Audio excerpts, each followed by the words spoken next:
Ryan Jarrell here for Fight Bananas, and my next guest will be back in action December the 7th at UFC 310 when he takes on Josh Van, and of course is custom-made Cody Durden on the program. Cody, how are you? Let's go, baby. Ready to fight, man. Wrapping it up at camp and just ready to go. Well, we're excited to see you back in there, man. And you look like, I don't know if it's the angle, but maybe like you put on some more muscle. Is that accurate? Have you been hitting the weights ahead of this fight? Man, I've been training nonstop. I've been down here, I guess 6, 7 weeks now, and just putting in the work, man, every day, 2, 3 times a day.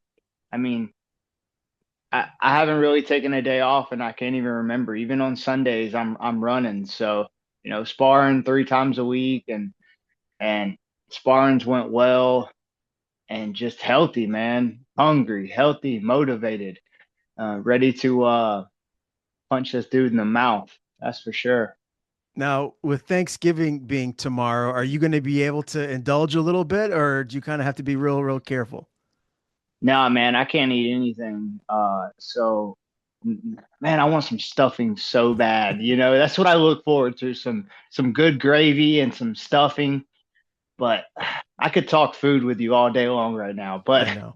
I just can't eat. I gotta stay on my diet because I'm a big flyweight.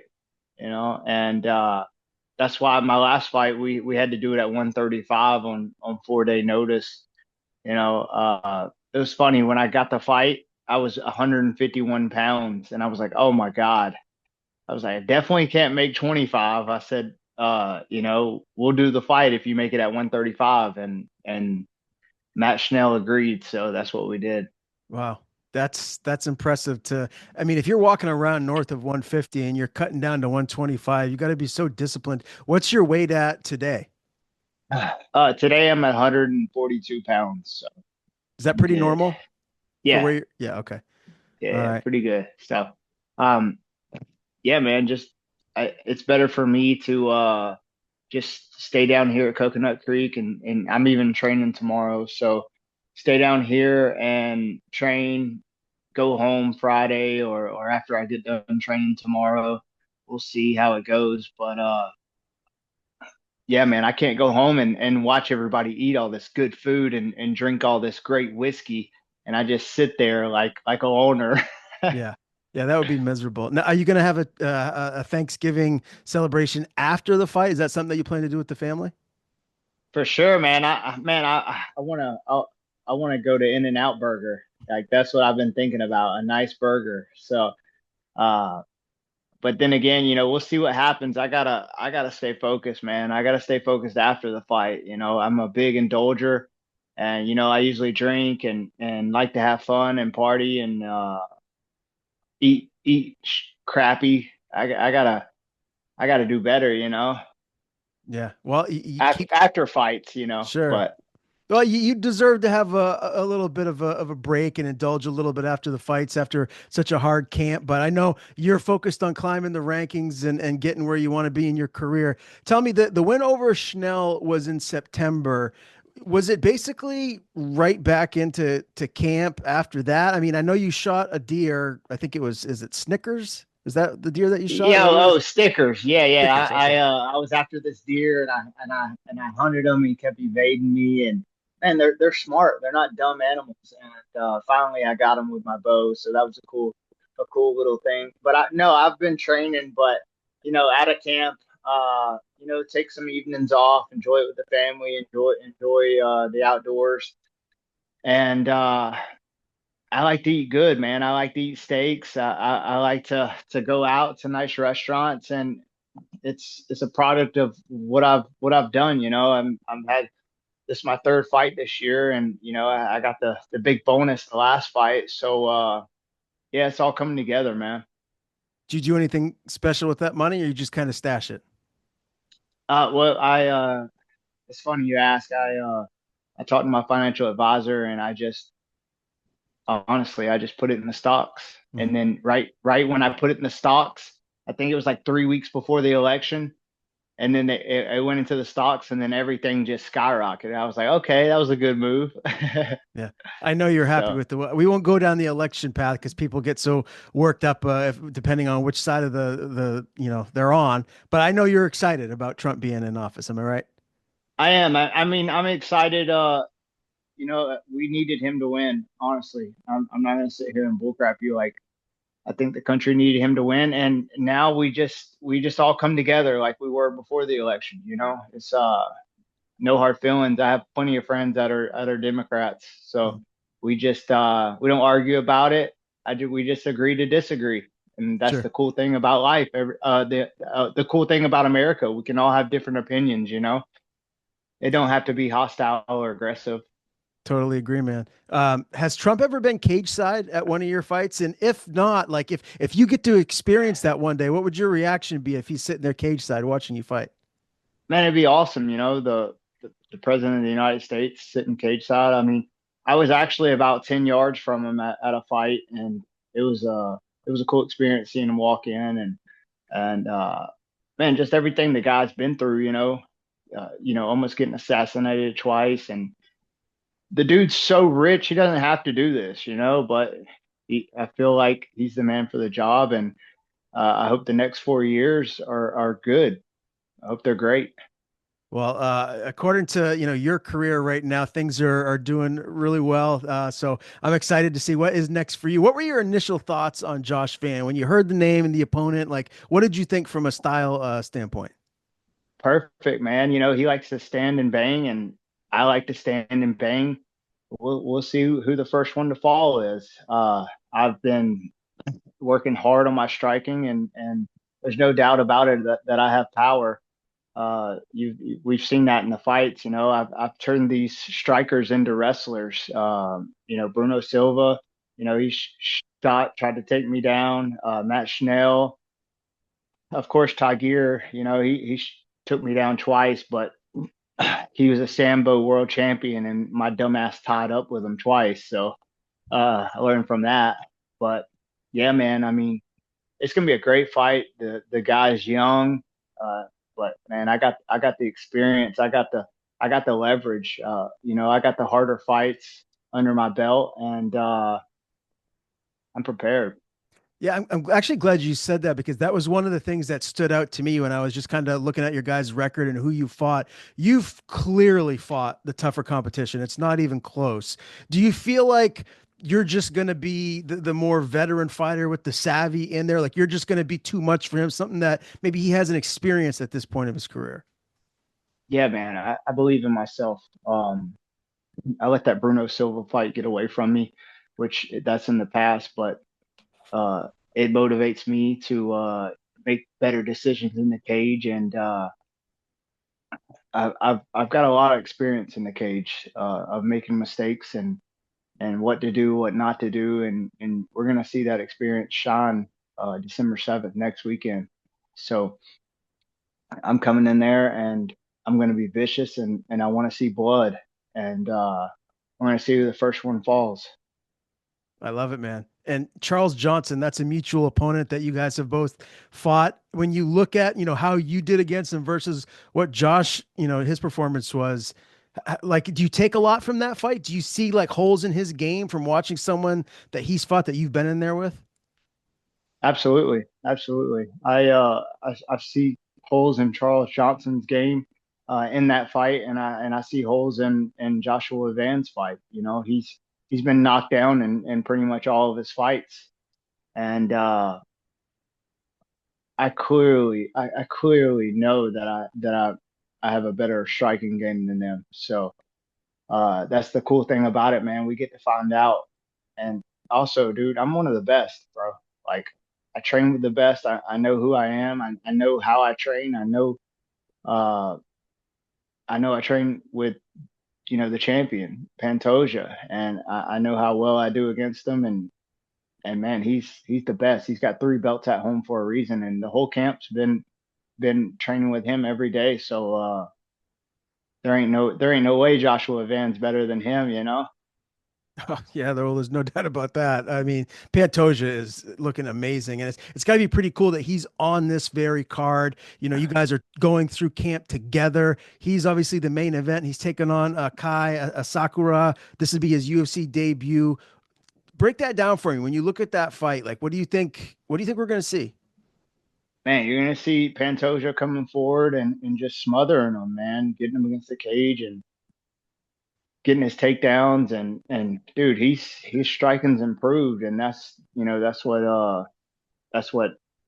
I was helping him with, and the coach has been helping him with, and man, I mean, he's slipping punches and like he's still getting better, man. That's the cool thing about it. Me, him, Kyoji, Victor Diaz, we're all savages, and we get in the cage, and when we spar, we don't really spar, man. It's a fight, and so I've hit that point of pure exhaustion so many times throughout this camp, and then you just got to keep going. The 5 rounds is hard, but the cool thing about it, this is only 3 rounds for me. So, um, yeah, man, I'm ready for all 3 rounds. So you guys are in there training like Sean Strickland. Yeah, yeah, yeah, yeah. I mean, everybody knows when you spar Pantoja, like you're not sparring. It's a real fight. And man, I love that guy, dude. He's taught me so much, and just I started training with him in 2018, and he's gotten me so much better throughout my career. So you're a product of who you train with and who you're around and who you're coached by. And man, I got some of the best coaches in the world. As a guy that's climbing the flyweight rankings yourself, does it kind of tick you off when you see someone that comes in and gets a title shot that hasn't even fought in the UFC yet? Yeah, I mean, but at the same time, I understand business, and from a business standpoint, it's a good move. The guy's a entertaining striker. He's fought some of the best in the world. Just because he isn't in the UFC or he wasn't in the UFC doesn't mean that his credentials isn't there. He's fought Manel Kape, he's fought Kyoji Horiguchi, Yuki Moto. I mean, the guy's fought the who's who's outside of the UFC, and he's got a huge platform from Japan. When guys are coming in the UFC and they're from different countries, the UFC they're trying to take this thing way, like they're trying to take over the world. So, for them to bring him in and have a global superstar, that's what they want. Yeah, it does make sense from a business perspective, but I have to imagine again, like someone like you. I mean, obviously Pantoja is your teammate, but you still want to get the title one day. It just must be hard to see someone come in and just jump all of you guys that have been working your asses off for a while to get to that point. So I have to imagine it's frustrating. As far as like when you're going with Pantoja, like does he give you a lot of feedback about like, where you're at? Like, hey, you easily could be a top five guy in a couple fights. Like what kind of feedback does he give you? Absolutely. Absolutely. He helps me so much, just with my overall game. And, I help him out as well. So we kind of feed off each other. And, there's no, I mean, Pantoja is just a overall nice person. You've never heard me ever say anything bad about the guy. We've gotten arguments, we've gotten real fights, and we're still friends. We're still cool. And at the end of the day, he would fight me. There's no doubt about it. He'd fight me, and he knows that I'd fight him. But like I hope we never do. If we do, we already discussed it's for the title. So, but I got a long ways to go before I even get to that point. So right now, what I've been doing is just taking it one fight at a time. Just get out there and put on a good performance, and that's what I try to be. I try to be an entertaining fighter. I try to go out there and point and smile and have a good time, man. But yeah, it's part of the business. You just can't go out there and be a boring ass fighter. Does he finish Kai? What's your prediction for that main event fight? I'm gonna say third round submission. Okay. It's gonna be fun, man. This really is a great card. Since we're on the What do you 310, think? What do you think? I mean, I'm What's going Pantoja. I what's I your prediction? I might say decision though. I feel like Kai might, hang in there and get to the judges' scorecards, but I would go Pantoja regardless. Yeah, well, what gets me is, Kyle Asakura hasn't made 125 in, I don't know, 6 or 7 years. So, man, when you cut down to, 125 for your first time, you got to make 125 on the dot. Mhm. And the guy's already shredded. I mean, could we see a TJ Dillashaw? Could we see a Cody Garbrandt at 125? It's not the same. It's not the same. And I fought 135 in my last fight, so I know how it feels. You don't feel as durable at 125 as you do at 135. So I'm that's going to be a big factor, deciding factor in the fight, I believe. It's a great point. It's going to be a fun fight. I'm looking forward to see, what Kai brings against the champ here in his first UFC fight. As far as the co-main goes, Ian Gary, Shavkat Rakhmonov.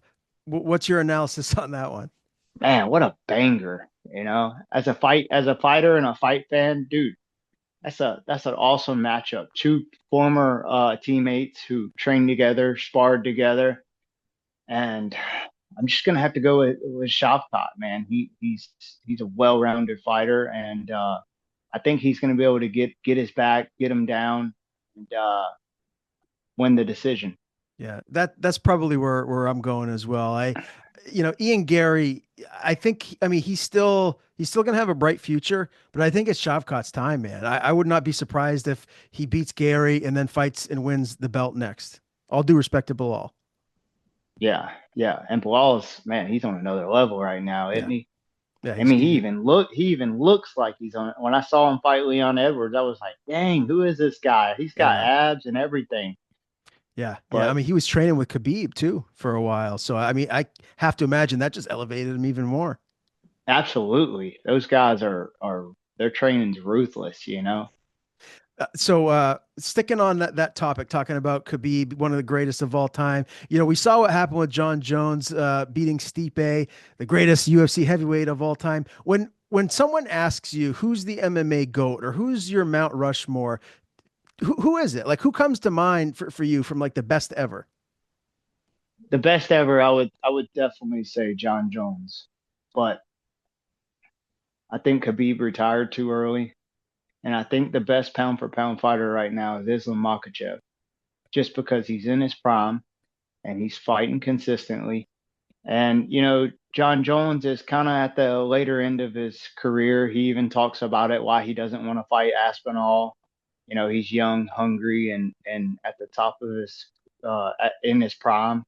As for John Jones, he's not in his prime right now. But um, I don't know if we'll see that Aspinall fight with John Jones. I just don't know. He's teasing it, he's talking about it, he's considering it, but will he do it though? That's the question. I don't know, man. Like if you're going to ask me who I think would win that fight, I think Aspinall. I mean, Father Time gets everybody, and Aspinall is scary. He's bigger than Jones. He might be faster. Like I don't know, like if he's as quick as far as like reactionary goes. John is just so good with like being able to his timing with his strikes, but Aspinall's a beast, and I would lean him. Like who do you think would win that fight if it does happen? Right now, I would have to take Aspinall. So I was doing some research on that Aspinall, and I came across this documentary on YouTube. It was amazing. It broke down his whole career and showed clips of his fights and how he's progressed and his whole career. It's on YouTube. And if you want to know why John Jones is questioning whether he should fight him or not, you need to go watch that YouTube documentary. And then you'll be like, okay, I see exactly what John Jones sees. And I believe, in my opinion, just saying, I believe John Jones has the right to want to sell off in the sunset, man. I Yeah. mean, you can't deny what he's done. 15, 16 belts, I think it is. I don't know how many, but the dude's he wants to go out on top. And when you're in the UFC, the beginning of your fight career and the end of your fight career is the toughest times because you've seen what they did to Nate Diaz. You know what I mean? Like gave him Chimaev, and it didn't work out, but we knew what was going to happen there. And so are they going to do that to John Jones? That's what That's what Dana White's wanting. So uh man, if he can beat Tom Aspinall, Oof. I mean, golly, he's Yeah. cemented, as Oh, the best ever. for sure. If he beats Tom Aspinall, there's no debate. I still think when you look at, a couple of his fights, I mean, forget the Matt Hamill fight. That doesn't count. But like Gustafson, Reyes, Silva, like Thiago Silva, like those three Yeah. fights in particular, like he could have lost any one of them. Yeah. Like so for people to say like he can't be beat, that's not accurate because we've Mhm. seen him almost be beat. Like if it wasn't a title fight and John Jones wasn't the champion and those fights went to the judges, they may have gone the other way. I think he got the nod because he's the champion. Yeah, that Reyes fight, man, is something else. Yeah. Yeah. Well, we'll see what happens, man. To circle back to you, my man, as far as ATT goes, I know you talked about Pantoja being one of your main guys, but where's Tony Gravely at? I haven't seen him in forever. I haven't interviewed him in like 2 years. Like, is he around? Is he one of your main training partners now? So he moved back to North Carolina, and I believe he started his own gym. So he's on his own path now since post UFC career, and I heard he's doing well. Okay, that's good to hear, man. He was one of my favorite people to talk to right from the beginning when I first started. He's just such a good dude. So, who have been some of the other main guys that you're normally getting most of your work in with now?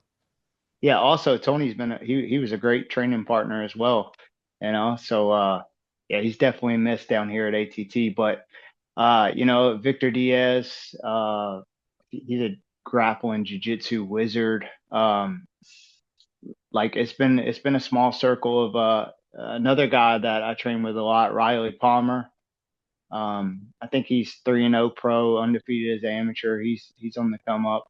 Uh, yeah, man, there's so many guys down here that are good, man. It's just great training. You're always gonna have a partner. You don't have to worry about if anybody's gonna show up. So Yeah, yeah, it's always yeah, hard, man. It's like so hard.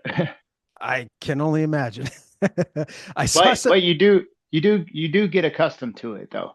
Yeah, You know, iron go sharpens iron. yeah, exactly. I saw something that you posted also on Instagram that I was losing it laughing. It's a meme that you did about take your kid to school day. That was hysterical, man. And in the van, fighting Josh Fan. Did he respond to that? Like, was there any back and forth on Instagram or Twitter? I don't think he did. No, I don't think he did. But yeah, I thought it was pretty funny myself. That's why I posted it. What Yeah, I gotta take him to school. I gotta take the young man to school next Yeah, yeah. Saturday, and that's what I'm gonna do. It's going to be a fun one. Again, we talked a little bit about his loss to Charles Johnson, and he's a striker. So when you look at his striking, like where is he most dangerous from a striking standpoint? Is it like because he's super technical, or is it his power? Like what do you have to be most cautious of? No, I mean he's just a heavy-footed boxer that likes to come forward and put the pressure on you and try to ground you with his presence. And then he likes to open up with big combos when he gets you against the cage. And yeah, I mean his games, he's not nothing I've never seen before. I fought black belts, I fought world strikers, I fought world sambo champions. I mean, uh, yeah, I think he's in for a big surprise. So do you basically kind of have to just make sure that he's not backing you up? Like you have to be the one coming forward. Don't allow him to kind of press you against the cage to kind of box you in and land those big shots. I mean, dude, my striking is awesome. He's got great striking too. I got the reach advantage. I mean, this is set to be a banger. We're gonna see who the first one to fall is, and I can't wait. Do you think you have the power advantage? Absolutely, absolutely. He he's been dropped like every fight. So when my right hand lands, he's gonna feel my presence. Do you have a prediction for me? What do you think we're going to see ultimately here come December the 7th? Man, I'm gonna get in there and hit him with some good shit. Don't get hit and leave with a pocket full of cash. That's the prediction.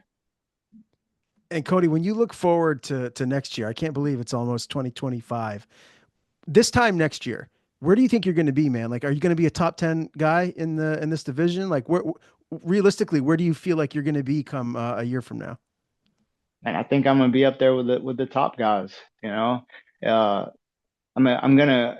My goal is at least be fighting a top 10 guy, and the rankings, man, they kind of don't make sense to me how they rank people and stuff like that. Because when I fought Matt Schnell, he was ranked number 9, and I think I was ranked number 13, and then I beat him, but I didn't get number 9, and then now Charles Johnson's ranked in front of me when I beat him last year, and he didn't. I beat him in the striking. I beat him. I beat him in the takedowns. I clearly won the fight 30-27. I mean, he didn't have nothing for me, but he's ranked in front of me now in the rankings. So uh, just never know. All I can do is take it one fight at a time, and next weekend I got to make a statement, and that's what I'm gonna do. I love it, man. Yeah, Dana's definitely right about the rankings. Something needs to change. Maybe the UFC has to just take it into their own hands and they make the rankings and kind of exclude the journalists or the people that are doing it now because you're right. It doesn't make any sense. You could kind of look at that in a lot of the weight classes and you can scratch your head as to who's ranked where. Yeah, what's crazy to me is like Grant Dawson. I think he's 10-1 in the UFC.